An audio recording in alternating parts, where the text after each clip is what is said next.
मो मान्यवर मुख्यमंत्री श्रीयुत नवीन पट्टनायक को अंतरु कृतज्ञता जनाऊँगी। नयागढ़ जनसाधारण को मोर भक्तिपूत प्रणाम जनाऊँगी। सर्वोपरि महाप्रभु जगन्नाथ पाखरे निजको समर्पित करदेचु तांको कोटि कोटि मुंडिया। एवं नयागढ़ जो विकास महापर्व चली आगामी दिन में महाविकास महापर्व आरंभ हो। विरोधी शून्य भाया लगुच कौन कहे नयागढ़ माटी कहीं लोक मैंने विरोध शून्य हो। आमे लड़ुचु समस्या समाधान करने को, से माने लड़ुंट आम विरुद्ध रे।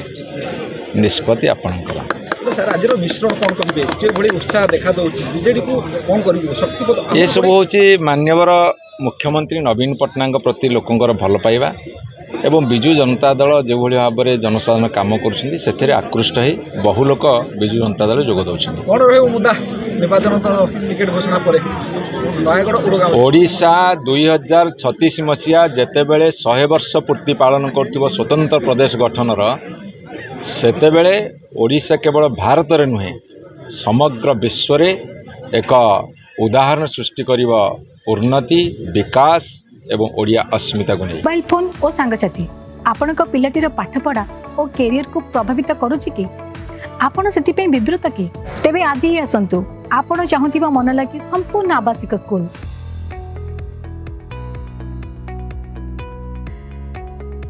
TSG गुरुकुल गोठपाटण भुवनेश्वर।